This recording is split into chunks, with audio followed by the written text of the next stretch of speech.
आज बात करते हैं दुनिया के सबसे पुराने और उलझे हुए संघर्षों में से एक की। ये आंकड़ा है उन 7 लाख यहूदियों का जो हॉलोकॉस्ट में मारे गए। एक अविश्वसनीय त्रासदी। सवाल ये है कि 20वीं सदी की इस तबाही ने हजारों मील दूर एक जमीन की किस्मत कैसे बदल दी। इसकी जड़ें देखनी है तो हमें हजारों साल पीछे जाना होगा, एक शख्स तक, अब्राहिम। और मजे की बात यह है कि यहूदी, ईसाई और इस्लाम तीनों की परंपराएं एक ही परिवार से निकली हैं। इस साझा विरासत का दिल है सिर्फ एक शहर, यरूशलेम। यहीं से समझ आता है कि यरूशलेम पर कंट्रोल इन तीनों धर्मों के लिए इतना जरूरी क्यों है।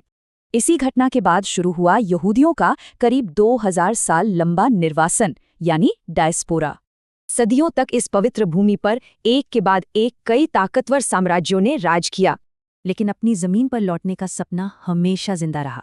और इसी से जन्मा ज़ायोनीवाद आंदोलन। होलोकॉस्ट के जख्मों ने यहूदियों के लिए एक अलग, सुरक्षित देश की मांग को और तेज कर दिया। पहले विश्व युद्ध के बाद ऑटोमन साम्राज्य खत्म हुआ और ये इलाका ब्रिटिश कंट्रोल में आ गया। तब यहाँ अरबों की आबादी ज्यादा थी, पर यहूदियों की तादाद भी धीरे धीरे बढ़ रही थी।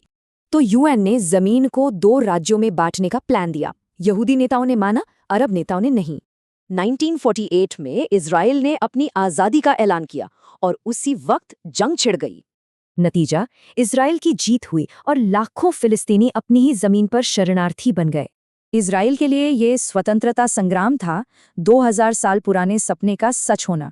और फिलिस्तीनियों के लिए ये नकबा यानी महाविनाश था, अपनी जमीन खोने का दर्द। तब से लेकर आज तक यरूशलेम, बॉर्डर और शरणार्थियों जैसे बुनियादी मुद्दे जस के तस हैं। जब इतिहास ही झगड़े की जड़ हो, तो क्या इतिहास में ही इसका हल भी मिल सकता है?